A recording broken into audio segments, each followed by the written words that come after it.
Coming. For those who don't know who I am, my name is Kevin Law, and I'm the President and CEO of the Long Island Association, and we're very happy to co-host this event with my good friend Elaine Gross and Erase Racism. So I'm just going to say a few words to kick off the event, and Elaine knows I have to run upstairs. I have my own Audit and Finance Committee meeting this morning, and I got to get my 2019 budget approved, but after that meeting, I'm going to come back down. But I did want to say a couple of things. You know, for those who aren't familiar with the LIA, we sort of act as Long Island's Chamber of Commerce. Each local community has their own local chamber, and they primarily focus on local issues and deal with their town or village government. We try to act as the region's chamber, and we do a lot of lobbying, both our county seats in Hauppauge and Mineola, but a lot in Albany and a little bit in Washington as well. And we try to look out primarily for the interest of the business community, but really Long Island issues in general. And while, again, we promote a lot of growth and we promote a lot of economic development, in the last 9 years that I've been here, I've been trying to build a lot of bridges with a lot of other different organizations on Long Island. First, other business organizations, but then a lot of other not-for-profit organizations, whether it be social service groups, environmental organizations, and groups like Elaine's, because I think it's important. You know, you've got a lot of great people, a lot of great organizations on the island. Sometimes it's tough to stitch Frankenstein together and get everybody to try to pull together. And maybe everybody doesn't agree on all issues all the time, but there's always many issues that we can get the majority of Long Islanders to agree on a lot of the time. And one of the things that we've always made a priority here at the LIA over the last 9 years, and I'm very happy to see several of my board members here today because we promoted this as well, is we always do our priorities, and right now we're working on our 2019 priorities, and each year we put in there items about not having tolerance for any type of discrimination or racism. One, because it's the right thing to do, but two, also from a business perspective, if you have a region that is not known as being a tolerant region, that is not a good business climate.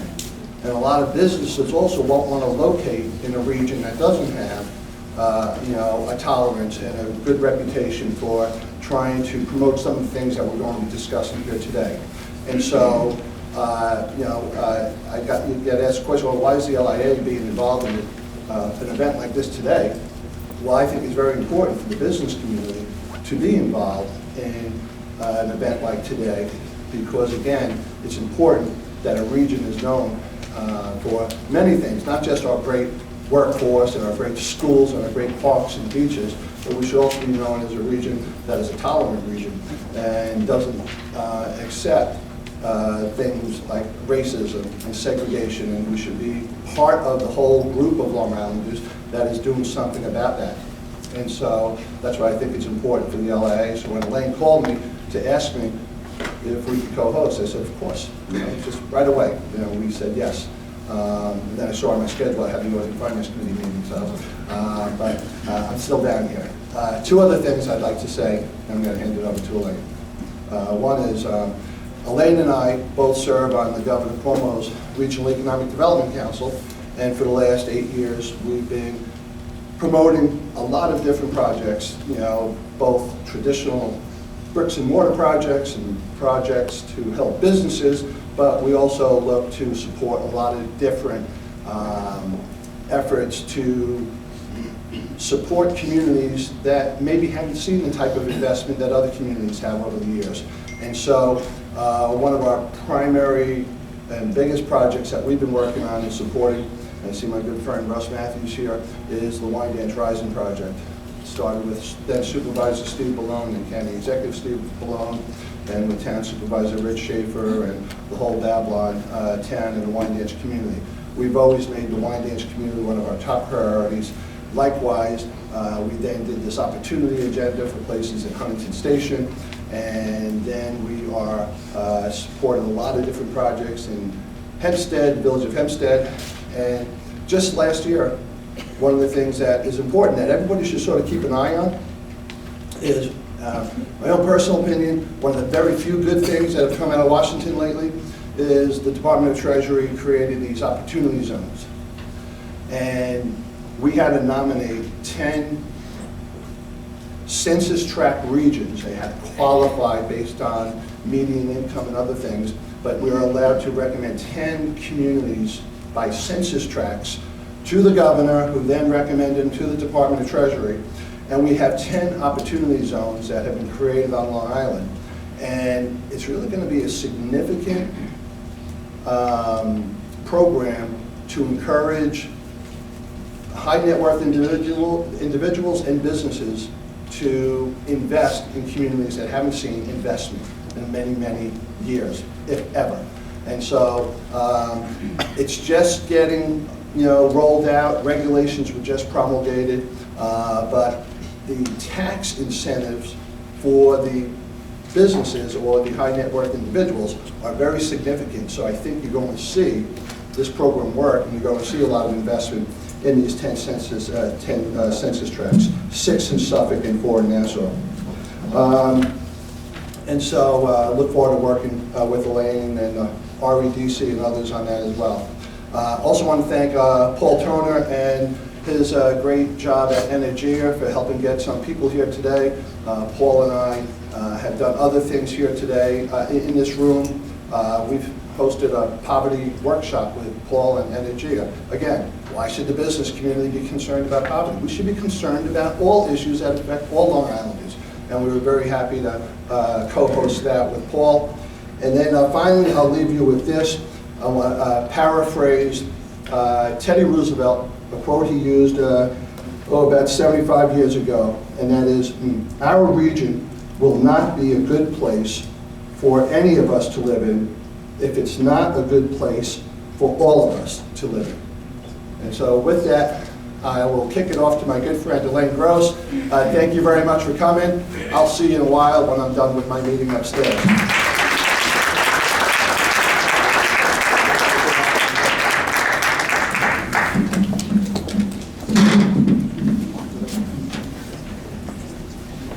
So good morning, everyone. Good morning. First of all, thank you, Kevin, very much for co-hosting and for your kind remarks and support of the work that we do. And I want to thank all of you for sharing some of your time this morning to be with us, to talk about how to build a just Long Island. And the focus is really having to deal with structural racism in order for us to get to that point of building a just Long Island. So I'm going to jump right in. I want you to know that when we were in Riverhead, which people said, boy, you're going very far out, we had more responses than this on our poll. So I'm not quite sure what's happening here, but I'm going to try something else. Let's understand who's in the room. And again, you can get in by texting 22333 and then type in erase racism, no spaces, and press send. You can also go online, 300 Broad Hollow, no spaces, and that's the login and the password. And the poll, it's capital P-O-L-L, capital E-V.com is the website. So let's see. Oh, we're getting more folks.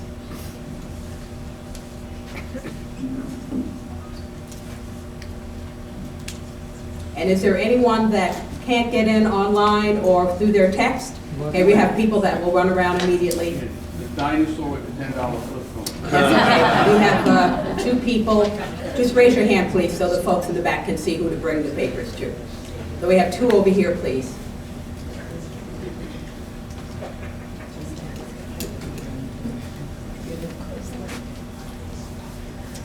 Could I get another volunteer just to help get the papers out quickly?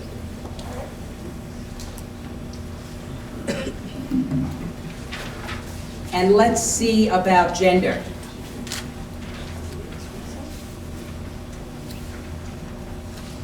Anybody else not have a form that they need?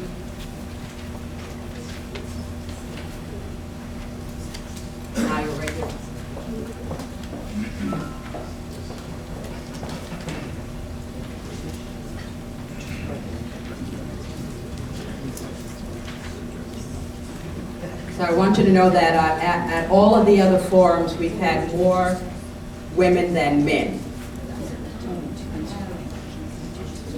And then finally, what town do you live in? What's the name of your town or your community?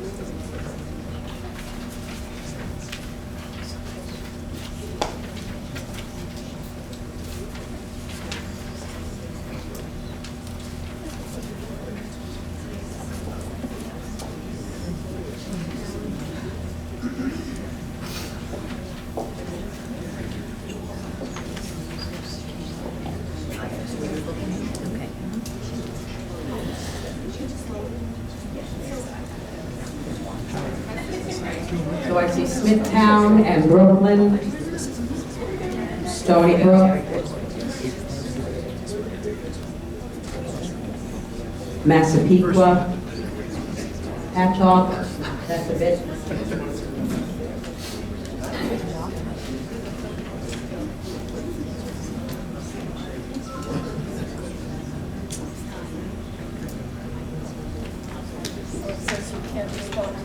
So thank you very much for participating in that. So this is Long Island. And what we just saw on the screen is a little snapshot of Long Island in terms of who's in the room.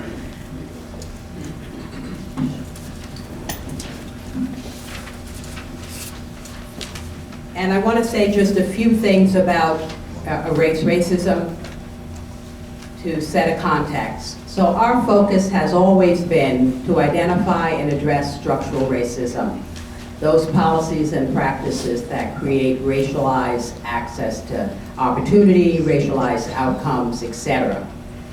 And we do that both by, through research, through policy analysis and advocacy, organizing and educating the public, legal action.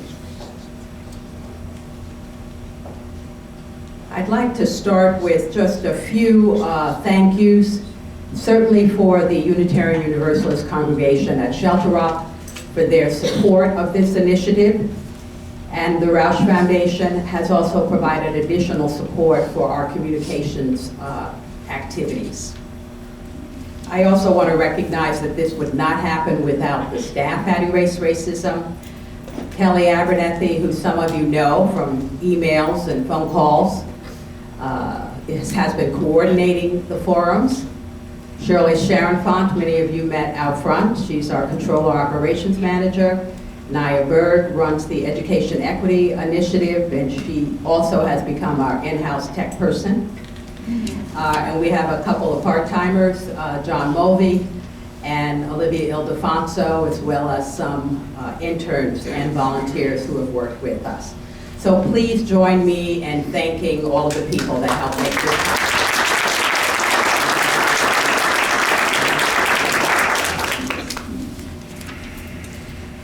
So this is Long Island also. Unfortunately, Long Island is among the 10 most racially segregated metropolitan regions in the country. And this is what our school districts look like, mostly racially segregated. And you can see another little snapshot of Long Island that speaks to the tremendous fragmentation that we have here. Not only do we have all of those school districts, but we also have a lot of towns and villages. If we had taxing districts on there, we'd be up in the thousands. And then we're not a small place, 2.8 million. That's a lot of people and a lot of fragmentation, which makes it very difficult to do things like address structural racism. So this is the breakdown of the racial demographics for each of the counties. And I'm pleased that we do have some racial diversity in the room today. We were afraid when we set up the forums, we set up 5 forums because we wanted to be in as many areas of Long Island as we could. And we've had 3 forums already, one in Stony Brook, one in Riverhead, and last night, one in Hempstead at Hofstra. We have 1 additional forum left that has some capacity still for people who wish to attend, so you can tell your friends and colleagues. It's Monday the 10th. It's at the Radisson Hotel in Hop Hop. So certainly speak to staff about that. So just to drive home the context a little bit more, we did some research between 2004 and 2016 looking at changes in the school districts. And when looking at the majority-minority districts that are intensely segregated, meaning 90 to 100% non-white, we found that the number of students attending those kind of districts has tripled. We also found that for the school districts, it almost doubled between 2004 and 2016, starting out with 5 and ending up with 11. So I want us to have that backdrop as we hear from our panelists this morning. And I'm going to invite the panelists, please, up to take their seats at this time. I wanted us to have that backdrop as we have this conversation.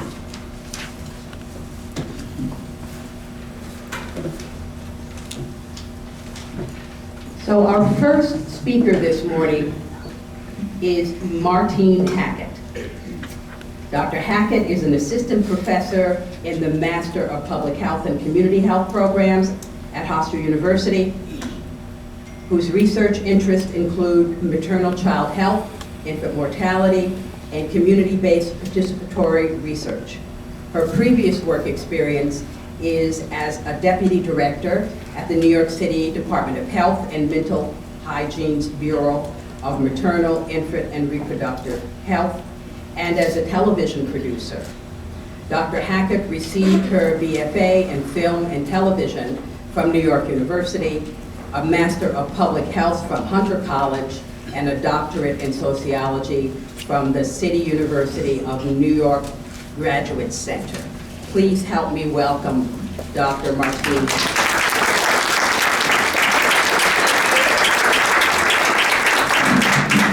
Hi, everybody. Good morning. Good morning. So I'm going to start off. Have my first slide, please. I have it. I'm going to start off talking about scientific racism. Great, right? This is what you signed up for. So don't act surprised. So actually, I'm going to start off by talking about stuff that we already know. Let's start by talking about categories and ranks. So we all know that there are categories and ranks in things like what? The military. You all, those of you who are in business know about organizational charts, right? So there are categories and ranks. So how do you get from one rank to another? Let's say in the military. So you start off as a private, right? And then how do you get from one rank to another? Your hard work, yeah, you do something, right? You go from one to the other, same thing in the, if you're in the police department, right? You start off as a cadet and you move your way up. In an organizational chart, right? You would start off entry level, right? And you sort of move your way up. What purpose do those ranks serve in business or in the military? To define roles. So they define roles.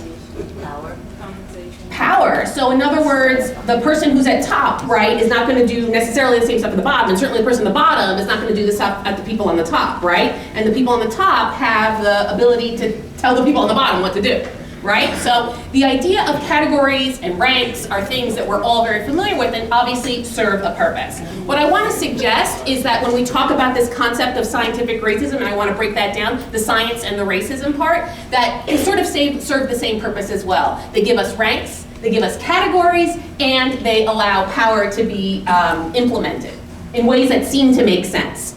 So I do public health, that's my area of research and practice, and so I want to sort of ground this concept of scientific racism in health.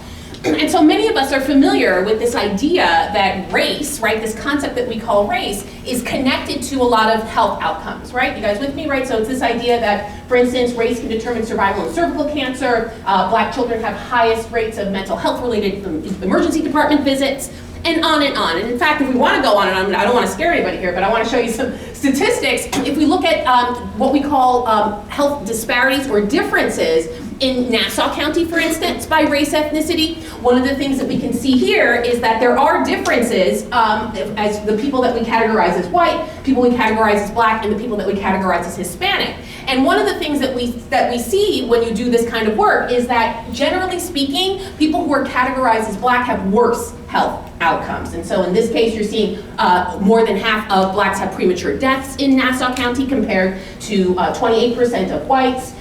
We can look at infant mortality, cardiac disease mortality, and on and on. So you see that in Nassau County, we also see it in Suffolk County. So that's fairly straightforward, right? That we see that there are differences by different categories of people, and generally speaking, when we see black, non-Hispanic, we see that they have higher rates. Does that surprise anybody? No. My question to you is, why does that not surprise us? So this is where we start to understand this idea of those categories and how significant they are, but also I want to talk about the science part.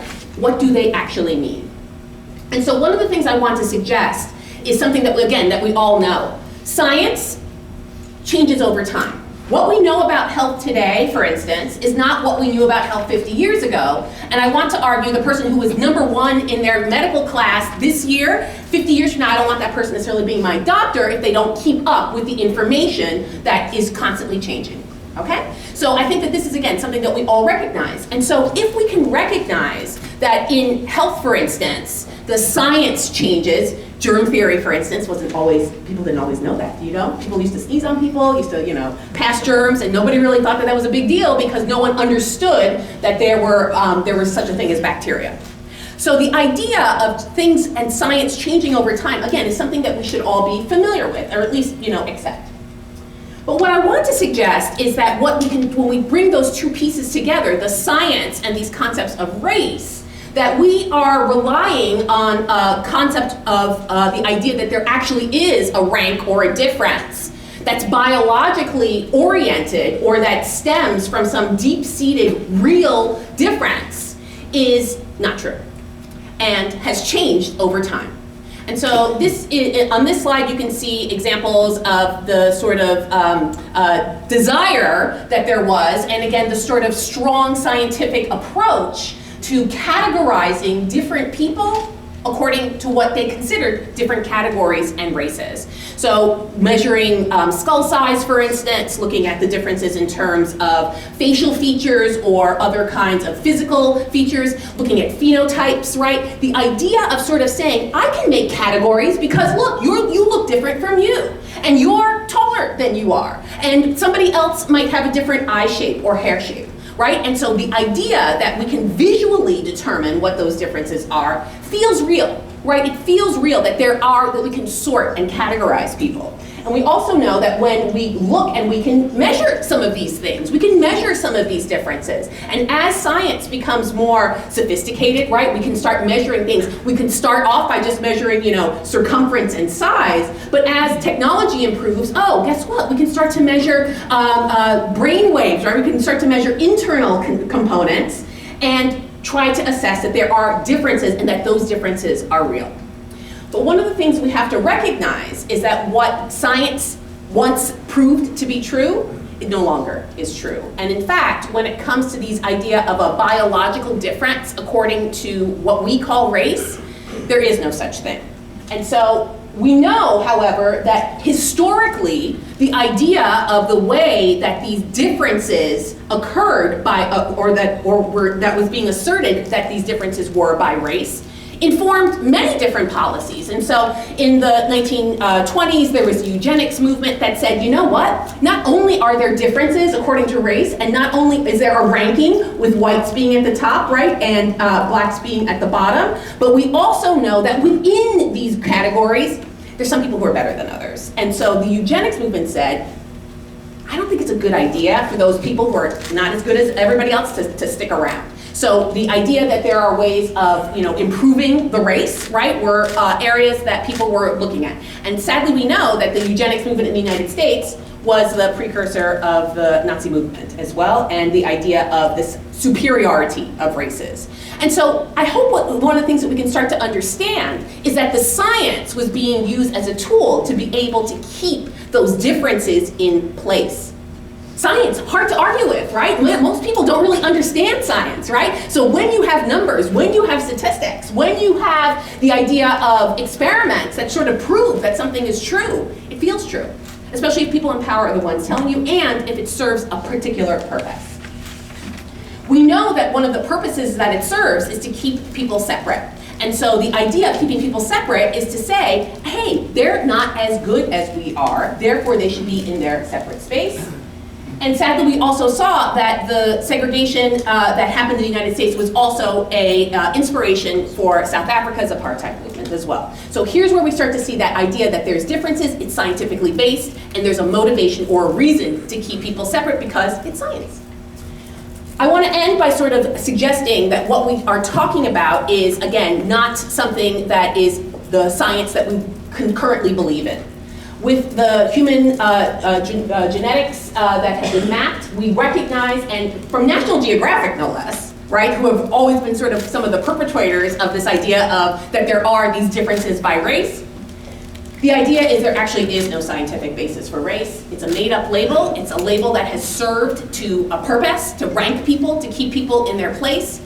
And I want to make the argument that what we talk about when we talk about race is not something that's a biological category. It's not something that's based in science, but it's something that it's not real, but it is a useful tool to be able to keep people in their place. And at the end of the day, when it comes to our differences in health outcomes, what we like to say in public health is that it's not racism that's the difference between birth outcomes or other health outcomes.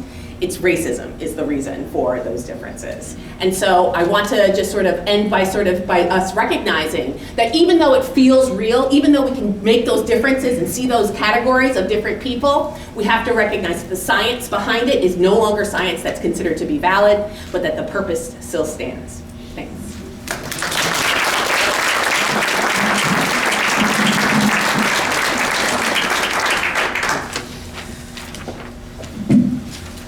Thank you. Our next speaker